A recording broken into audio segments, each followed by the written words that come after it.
Hello नमस्कार दोस्तों, welcome to my YouTube channel Manoj edu forum. GS का तड़का सीरीज में आपका स्वागत है।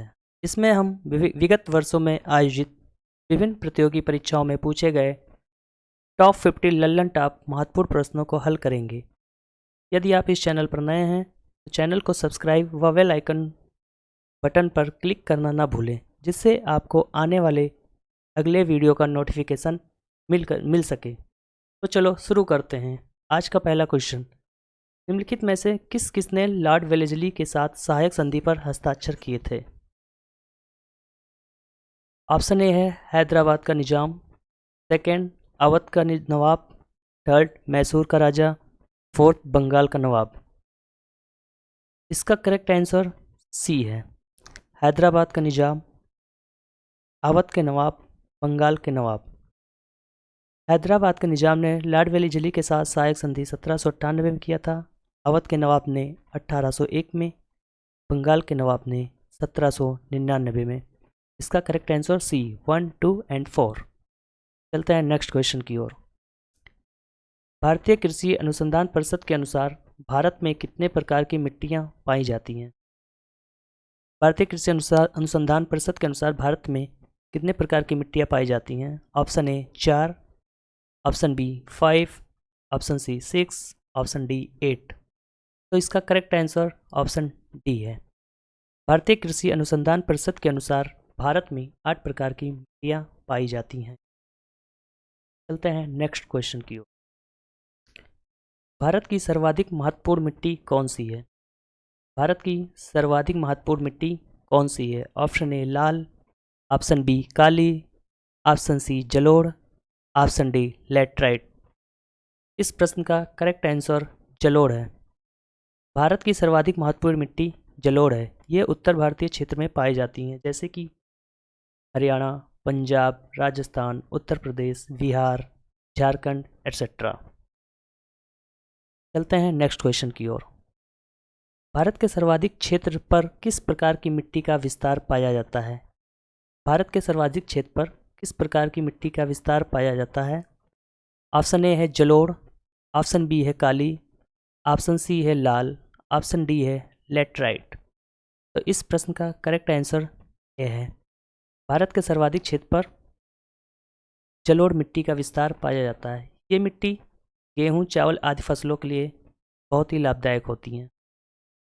चलते हैं नेक्स्ट क्वेश्चन की ओर। नकदी फसल में सम्मिलित नहीं है। प्रश्न कह रहा है नकदी फसल में कौन से सम्मिलित नहीं है? ऑप्शन ए है गन्ना, ऑप्शन बी कपास, option C jute, option D गेहूं। इसका करेक्ट आंसर डी है, गेहूं एक खाद्यान्न फसल है। नकदी फसल के अंतर्गत गन्ना, कपास, जूट आते हैं, जिसको इंग्लिश में कैश क्रॉप भी बोलते हैं। चलते हैं नेक्स्ट क्वेश्चन की ओर। निम्नलिखित में से किस प्रकार की ऊर्जा से सबसे कम वायु प्रदूषण होता है? किस प्रकार की ऊर्जा से सबसे कम वायु प्रदूषण होता है?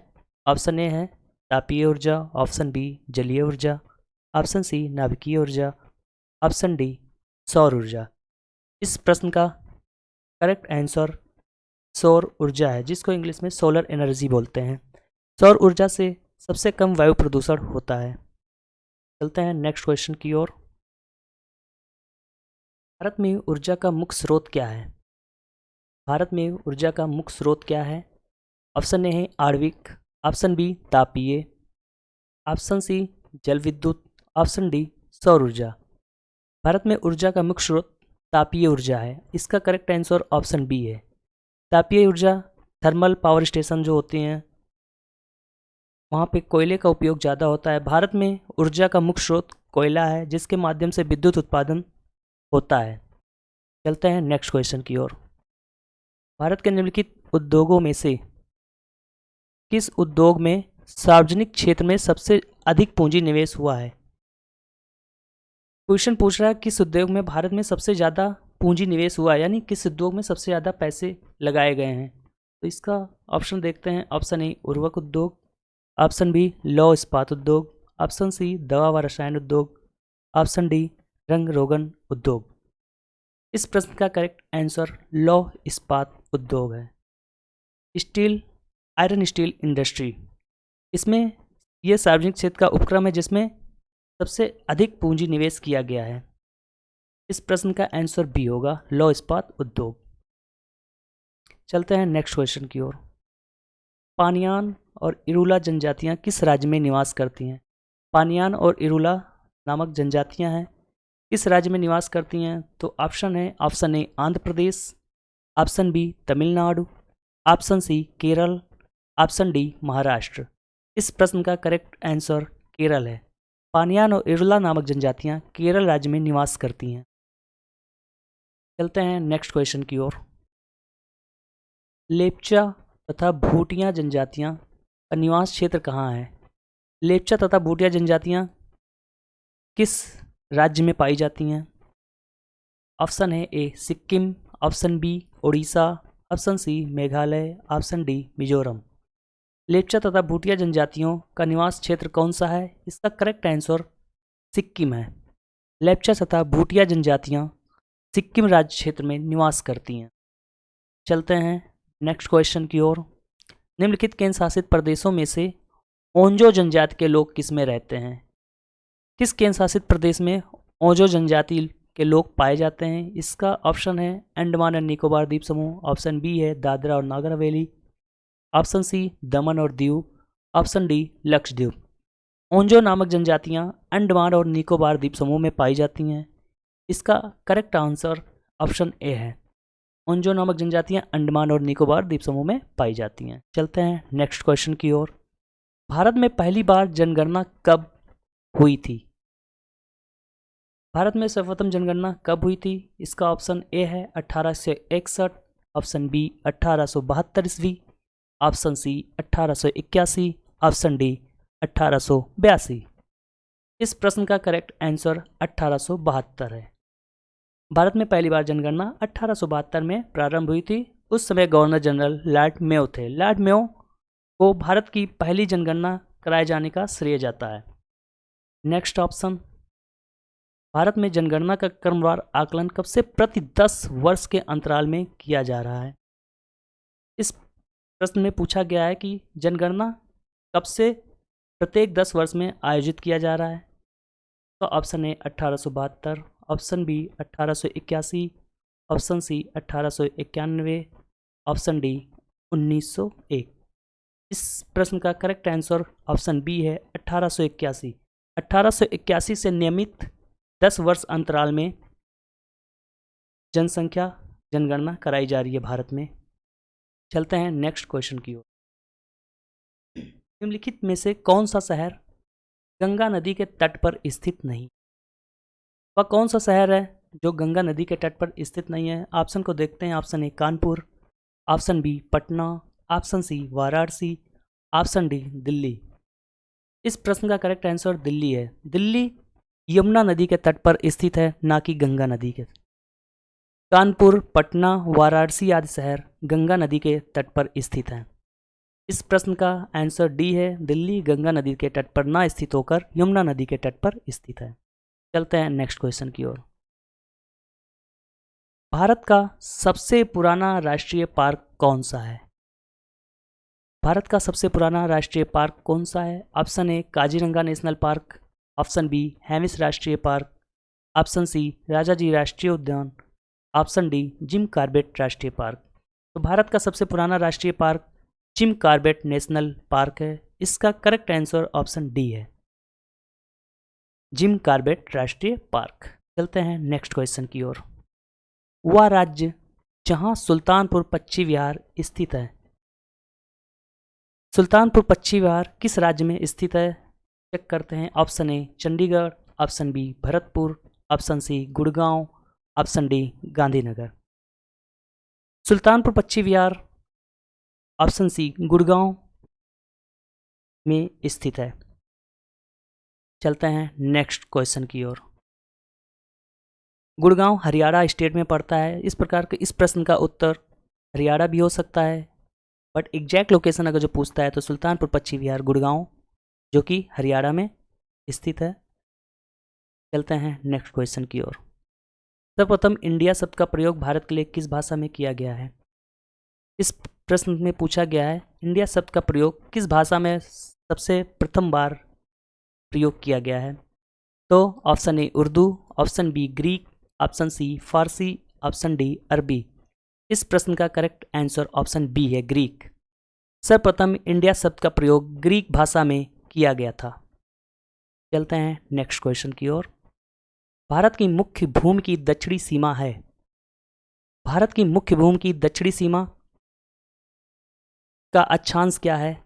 चलते हैं चेक करते हैं। ऑप्शन ए 6 डिग्री 4 इंच 4 मिनट उत्तरी अक्षांश, 7 डिग्री 4 मिनट उत्तरी अक्षांश, 8 डिग्री 4 मिनट उत्तरी अक्षांश, 6 डिग्री 8 मिनट उत्तरी अक्षांश। इस प्रश्न का correct answer 8 degree 4 inch 4 minute उत्तरी अक्षांश है, जो कि केप कोमोरिन या कन्याकुमारी को भारत की दक्षिणी सीमा है। अगर जो साउथ ईस्ट सबसे दक्षिणी पार्ट पूछा जाए तो अंडमान निकोबार द्वीप समूह में स्थित है। चलते हैं नेक्स्ट क्वेश्चन की ओर। तारकुंडे समिति तथा गोस्वामी समिति का संबंध है। चुनाव व्यवस्था में आमूल सुधार, चुनाव में अपराधी तत्वों की वृद्धि पर प्रतिबंध, राज्य द्वारा निर्वाचन के लिए वित्तीय सहायता, चुनाव में काला धन के बढ़ते प्रभाव पर रोक। तारकुंडे समिति तथा गोस्वामी समिति का संबंध ऑप्शन ए चुनाव व्यवस्था में आमूल सुधार से संबंध है। चलते हैं नेक्स्ट क्वेश्चन की ओर। 1952 का वर्ष भारतीय इतिहास में क्यों महत्वपूर्ण है? ऑप्शन ए राज्य पुनर्गठन अधिनियम पारित हुआ था, ऑप्शन बी हरियाणा राज्य विभाजित हुआ था, ऑप्शन सी भारत में प्रथम सरकारी जनगणना हुई थी, ऑप्शन डी लोकसभा का प्रथम आम निर्वाचन हुआ था। इस प्रश्न का करेक्ट आंसर डी है, लोकसभा का प्रथम आम निर्वाचन हुआ था। सन 1952 में भारत की प्रथम लोकसभा चुनाव निर्वाचन हुआ था। चलते हैं नेक्स्ट क्वेश्चन की। भारत की निर्वाचन पद्धति निम्न में से किस देश के निर्वाचन पद्धति के अनुरूप है? भारत की निर्वाचन पद्धति किस देश के निर्वाचन पद्धति के अनुरूप है? ऑप्शन ए है रूस, option B America, option C Britain, option D France. इस प्रश्न का करेक्ट आंसर ऑप्शन सी है, भारत की निर्वाचन पद्धति ब्रिटेन से मिलती जुलती निर्वाचन पद्धति के अनुरूप है। चलते हैं नेक्स्ट प्रश्न की ओर।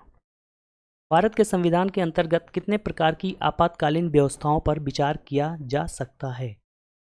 भारत के संविधान के अंतर्गत कितने प्रकार की आपातकालीन व्यवस्थाओं पर विचार किया जा सकता है? ऑप्शन ए है 2, ऑप्शन बी है 4, ऑप्शन सी है 3, ऑप्शन डी है 1। इस प्रश्न का आंसर ऑप्शन सी है। भारतीय संविधान में 3 प्रकार के आपातकालीन व्यवस्थाओं पर विचार किया गया है, जो कि आर्टिकल 352, आर्टिकल 356, आर्टिकल 360, आर्टिकल 352 राष्ट्रीय आपात उपबंध, आर्टिकल 356 राष्ट्रपति शासन से संबंधित है, आर्टिकल 307 वित्तीय आपातकाल के बारे में ब्यौरा देता है। चलते हैं नेक्स्ट क्वेश्चन की ओर। संविधान के किस भाग में पंचायती राज व्यवस्था संबंधी प्रावधान किए गए हैं? संविधान के किस भाग में पंचायती राज व्यवस्था संबंधी प्रावधान किए गए हैं? तो इसका करेक्ट आंसर ए भाग 9। भाग 9 के अंतर्गत पंचायती राज व्यवस्था संबंधी प्रावधान किए गए हैं। चलते हैं नेक्स्ट क्वेश्चन की ओर। भारत की संप्रभुता, एकता और अखंडता को अक्षुण्ण बनाए रखने तथा उसकी रक्षा करने का प्रावधान किया गया है। भारत की संप्रभुता, एकता तथा अखंडता को अक्षुण्ण बनाए रखने तथा उसकी रक्षा करने का प्रावधान किया गया है। ऑप्शन ए प्रस्तावना में, ऑप्शन बी मूल अधिकार में, ऑप्शन सी नीति निर्देशक सिद्धांत में, ऑप्शन डी मूल कर्तव्य में।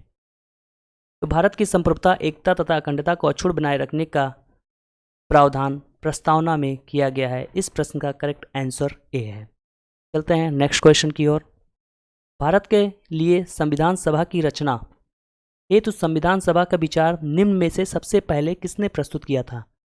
भारत के लिए संविधान सभा की रचना हेतु संविधान सभा का विचार सबसे पहले किस पार्टी ने किया था? Option A Swaraj party 1924, option B Congress party 1936, option C Muslim League ने 1942, ऑप्शन डी सर्वदल सम्मेलन 1946। तो इस प्रश्न का correct answer Swaraj party 1924। Swaraj party 1924 ने भारत के लिए संविधान सभा की रचना हेतु संविधान सभा का विचार सर्वप्रथम प्रस्तुत किया था। चलते हैं नेक्स्ट क्वेश्चन की ओर। भारतीय संविधान सभा के प्रथम दिन के अधिवेशन की अध्यक्षता किसने की थी? भारतीय संविधान सभा के प्रथम दिन के अधिवेशन की अध्यक्षता किसने की थी? ऑप्शन ए है Rajendra Prasad, option B Jawaharlal Nehru, option C B R. Ambedkar, option D Sachchidanand Sinha. तो इस प्रश्न का करेक्ट आंसर ऑप्शन डी है। भारतीय संविधान सभा के प्रथम दिन के अधिवेशन की अध्यक्षता सच्चिदानंद सिन्हा ने की थी। 9 दिसंबर 1946 को इनको अस्थायी संविधान सभा का अस्थायी सदस्य के रूप में चुना गया था। 11 दिसंबर 1946 को राजेंद्र प्रसाद को अस्थायी रूप से अध्यक्ष चुना गया था। चलते हैं नेक्स्ट क्वेश्चन की ओर। संविधान पांडुलेखन समिति का निम्न में से कौन सदस्य नहीं था? इसका ऑप्शन ए है Mohammad Sadullah, option B Jawaharlal Nehru, option C A K. Iyer, option D K M. Munshi. तो इस प्रश्न का करेक्ट आंसर ऑप्शन बी है। जवाहरलाल नेहरू संविधान पांडुलेखन समिति के सदस्य नहीं थे। चलते हैं नेक्स्ट क्वेश्चन की ओर। भारतीय संविधान की कौन सी विशेष व्यवस्था इंग्लैंड से ली गई है? भारतीय संविधान की कौन सी विशेष व्यवस्था इंग्लैंड से ली गई है? ऑप्शन ए है संसदीय प्रणाली, ऑप्शन बी संघीय प्रणाली, ऑप्शन सी मूल अधिकार, ऑप्शन डी सर्वोच्च न्यायालय। तो भारतीय संविधान के इंग्लैंड से ली गई व्यवस्था संसदीय प्रणाली ऑप्शन ए है। इसका करेक्ट आंसर ऑप्शन ए संसदीय प्रणाली। संसदीय प्रणाली इंग्लैंड से ली गई है भारतीय संविधान में। चलते हैं नेक्स्ट क्वेश्चन की ओर। वायु प्रदूषकों का विश्वसनीय संकेतक है। वायु प्रदूषकों का विश्वसनीय संकेतक है ऑप्शन ए फर्न और साइकस, ऑप्शन बी हरे शैवाल और लीवरवर्ट, ऑप्शन सी लाइकेंस और मोस, ऑप्शन डी नीम और समुद्र शोक। तो वायु प्रदूषकों का सबसे अच्छा संकेतक लाइकेंस और मोस को माना जाता है। इस प्रश्न का करेक्ट आंसर ऑप्शन सी है। चलते हैं नेक्स्ट क्वेश्चन की ओर। मोटर कार से उत्पन्न प्रदूषक जो मानसिक रोग पैदा करता है। Option A NO2, option B SO2, option C PB, option D HG। Motor car से उत्पन्न प्रदूषक जो मानसिक रोग पैदा करता है वो है ऑप्शन सी। इस प्रश्न का करेक्ट आंसर ऑप्शन सी है। PB जिसे सीसा कहते हैं, इसका केमिस्ट्री में सिंबल PB होता है। तो मोटर कार से सीसा नामक प्रदूषक उत्पन्न होता है जो मानसिक रोग पैदा करता है। चलते हैं नेक्स्ट क्वेश्चन की ओर। कार्बन मोनोऑक्साइड एक प्रदूषक है क्योंकि ये ऑक्सीजन से संयोग करती है। ऑप्शन बी ग्लाइकोलिसिन का संदमन करती है, तंत्रिकाओं को निष्क्रिय करती है, हीमोग्लोबिन से संयोग करती है। कार्बन मोनोऑक्साइड एक प्रदूषक है जो हीमोग्लोबिन से संयोग करती है और ये हमारे ब्लड में डीऑक्सी हीमोग्लोबिन कार्बोऑक्सी मोनोऑक्साइड बनाती है जो हमारे शरीर के लिए बहुत ही हानिकारक है और ये एक प्रदूषक के रूप में कार्य करती है। चलते हैं नेक्स्ट क्वेश्चन की ओर। मानव त्वचा का अध्ययन। मानव त्वचा का अध्ययन करने वाली विज्ञान की शाखा कहलाती है। Option A physiology, option B anatomy, option C biochemistry, option D dermatology. मानव त्वचा का अध्ययन डर्मेटोलॉजी में किया जाता है। इस प्रश्न का करेक्ट आंसर ऑप्शन डी है। चलते हैं नेक्स्ट क्वेश्चन की ओर। अस्थियों का अध्ययन किस शाखा में आता है? ऑप्शन ए है ओरोलॉजी, ऑप्शन बी है ऑस्टियोलॉजी, ऑप्शन सी है सेरेमोलॉजी, ऑप्शन डी है जियोलॉजी। अस्थियों का अध्ययन ऑस्टियोलॉजी, ऑप्शन बी। इस प्रश्न का करेक्ट आंसर ऑप्शन बी है। अस्थियों का अध्ययन ऑस्टियोलॉजी शाखा के अंतर्गत किया जाता है। चलते हैं नेक्स्ट क्वेश्चन की।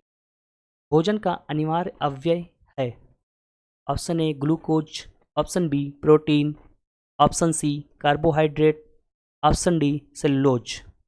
भोजन का अनिवार्य अव्यय ऑप्शन सी कार्बोहाइड्रेट है। ये हमारे बॉडी में ईंधन का कार्य करता है और एनर्जी का बहुत ही इम्पोर्टेंट सोर्स होता है कार्बोहाइड्रेट। चलते हैं नेक्स्ट प्रश्न की ओर। हरित बाली रोग किस फसल से संबंधित है? ऑप्शन ए सरसों, ऑप्शन बी धान, ऑप्शन सी बाजरा, ऑप्शन डी मूंगफली। हरित बाली रोग किस फसल से संबंधित है? हरित बाली रोग बाजरा फसल से संबंधित है। इस प्रश्न का आंसर सी है। चलते हैं नेक्स्ट क्वेश्चन की ओर। कोशिकीय व आणविक जीव विज्ञान केंद्र कहाँ स्थित है? Cellular and molecular biological science centre कहाँ पर स्थित है? Option A Mumbai, option B Kolkata, option C Bengaluru, option D Hyderabad. कोशिकीय व आणविक जीव विज्ञान केंद्र हैदराबाद शहर में स्थित है। इसको अंग्रेजी में cellular and molecular biological science centre बोलते हैं। ये हैदराबाद शहर में स्थित। चलते हैं नेक्स्ट क्वेश्चन की ओर। प्रोटीन निर्माण का सक्रिय स्थल है?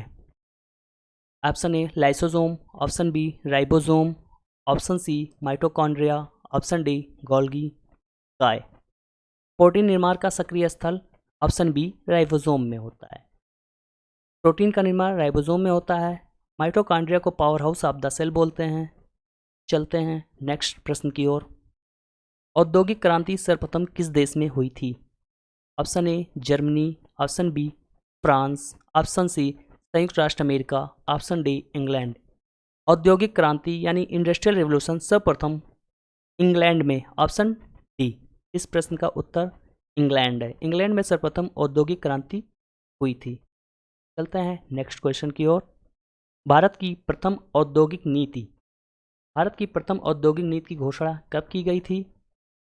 Option A 1 April 1942, option B 6 April 1948, option C 30 April 1956, option D 1 जनवरी 1951। तो इस प्रश्न का आंसर 6 अप्रैल 1948। भारत की प्रथम औद्योगिक नीति की घोषणा 6 अप्रैल 1948 को की गई थी। चलते हैं नेक्स्ट प्रश्न की ओर। ग्रेसम का नियम किससे संबंधित है? ऑप्शन ए उपभोग एवं मांग, ऑप्शन बी आपूर्ति एवं मांग, ऑप्शन सी मुद्रा के प्रचलन, ऑप्शन डी घाटे की अर्थव्यवस्था। ग्रेसम का नियम ऑप्शन सी मुद्रा के प्रचलन से संबंधित है। चलते हैं नेक्स्ट प्रश्न की ओर। भारत में कॉफ़ी की खेती के लिए सबसे उपयुक्त क्षेत्र कौन सा है? ऑप्शन ए कच्छ करड़, ऑप्शन डी दक्षिणी पठार, ऑप्शन सी सिंधु गंगा घाटी, ऑप्शन डी ब्रह्मपुत्र घाटी। भारत में कॉफ़ी की खेती के लिए सबसे उपयुक्त क्षेत्र दक्षिणी पठार, ऑप्शन बी इस प्रश्न का करेक्ट आंसर है। भारत में खेती के लिए सबसे उपयुक्त क्षेत्र दक्षिणी पठार को माना जाता है। चलते हैं नेक्स्ट क्वेश्चन की। वर्गीज कुरियन का संबंध किस क्षेत्र से है? ऑप्शन ए श्वेत क्रांति, ऑप्शन बी पीत क्रांति, ऑप्शन सी हरित क्रांति, ऑप्शन डी नीली क्रांति। वर्गीज कुरियन का संबंध ऑप्शन ए श्वेत क्रांति से है। इन्होंने ऑपरेशन फ्लड में बहुत ही महत्वपूर्ण योगदान दिया था, जिसके माध्यम से भारत दूध उत्पादन में विश्व में प्रथम देश बना। तो वर्गीज कुरियन का संबंध श्वेत क्रांति से है। इस प्रश्न का करेक्ट आंसर ए है। चलते हैं नेक्स्ट क्वेश्चन की ओर। सिखों के सैन्य संप्रदाय खालसा पंथ का प्रवर्तन किसने किया? ऑप्शन ए है Harram, option B Harkishan, option C Gobind Singh, option D Tegh Bahadur. सिखों के सैन्य संप्रदाय खालसा पंथ का प्रवर्तन गुरु गोविंद सिंह ने किया था। इस प्रश्न का करेक्ट आंसर ऑप्शन सी है गोविंद सिंह। चलते हैं नेक्स्ट प्रश्न की ओर। बंगाल का द्वैत शासन कब से कब तक चला था? बंगाल का द्वैत शासन कब से कब तक चला था? ऑप्शन ए 1757 से 1767, ऑप्शन बी 1764 से 1793 तक, ऑप्शन सी 1765 से 1772 तक, ऑप्शन डी 1760 से 1793 तक। बंगाल का द्वैत शासन 1765 से 1772 तक चला था। इस प्रश्न का करेक्ट आंसर ऑप्शन सी है 1765 से 1772 तक। चलते हैं नेक्स्ट क्वेश्चन की ओर। वर्ष 1798 ईस्वी में लॉर्ड वेलेस्ली द्वारा प्रस्तावित सहायक संधि को स्वीकार करने वाला सर्वप्रथम शासक था। ऑप्शन ए अवध का नवाब, ऑप्शन बी हैदराबाद का निजाम, ऑप्शन सी कर्नाटक का नवाब, ऑप्शन डी मैसूर का राजा। इस प्रश्न का करेक्ट आंसर हैदराबाद का निजाम है। हैदराबाद का निजाम ने सन 1798 ईस्वी में लॉर्ड वेलेस्ली द्वारा प्रस्तावित सहायक संधि पर स्वीकार करने वाला पहला भारतीय शासक था। इस प्रश्न का आंसर ऑप्शन बी है। चलते हैं नेक्स्ट क्वेश्चन की ओर। प्लासी की लड़ाई 1757 में अंग्रेजी सेना का नेतृत्व किसने किया था? ऑप्शन ए रॉबर्ट क्लाइव ने, ऑप्शन बी हेक्टर मुनरो ने, ऑप्शन सी वॉरेन हेस्टिंग ने, ऑप्शन डी इनमें से कोई नहीं। प्लासी की लड़ाई सन 1757 में अंग्रेजी सेना की ओर से रॉबर्ट क्लाइव ने नेतृत्व किया था। प्लासी की लड़ाई सन 1757 में प्लासी नामक स्थान जो कि बंगाल में स्थित है वहाँ पे लड़ा गया था। इसमें बंगाल के नवाब सिराजुद्दीन दौला और अंग्रेजी सेना की तरफ से रॉबर्ट क्लाइव ने युद्ध किया था, जिसमें सिराजुद्दौला की मृत्यु हुई थी। इस प्रश्न का आंसर ए रॉबर्ट क्लाइव। चलते हैं, वर्ष 1888 ईस्वी में अरवीपुरम केरल में किसने अरवीपुरम आंदोलन चलाया था? अरवीपुरम केरल में स्थित एक स्थान का नाम है जहाँ पे अरवीपुरम नामक आंदोलन चलाया गया था सन 1988 में। तो इसका ऑप्शन देखते हैं। ऑप्शन ए Shri Narayan Guru, option B Jyotiba Phule, option C B R Ambedkar, option D V R Shinde. इस प्रश्न का करेक्ट आंसर श्री नारायण गुरु ने। श्री नारायण गुरु ने अरवीपुरम आंदोलन 1988 में अरवीपुरम केरल में चलाया था। चलते हैं नेक्स्ट क्वेश्चन की ओर। वर्ष 1873 में महाराष्ट्र में स्थापित सत्यशोधक समाज का उद्देश्य था। पहला, ब्राह्मणवाद का विरोध करना, निम्न जातियों को शिक्षित करके उनका उत्थान करना। ऑप्शन सी है ए एवं बी दोनों, ऑप्शन डी इनमें से कोई नहीं। इस प्रश्न का करेक्ट आंसर ए और बी दोनों है। सत्यशोधक समाज का उद्देश्य ब्राह्मणवाद का विरोध करना और निम्न जातियों को शिक्षित करके उनका उत्थान करना। सत्यशोधक समाज की स्थापना ज्योतिबा फुले ने किया था सन 1873 ईस्वी में, जगह महाराष्ट्र। चलते हैं नेक्स्ट प्रश्न की ओर। निम्नलिखित में से किसकी स्थापना ज्योतिबा फुले ने की थी? ऑप्शन ए है सत्यशोधक समाज, ऑप्शन बी दलित वर्ग मिशन समाज, option C Bahujan Samaj, option D इनमें से कोई नहीं। इस प्रश्न का करेक्ट आंसर सत्यशोधक समाज है।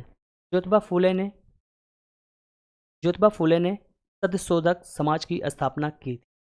चलते हैं नेक्स्ट प्रश्न की ओर।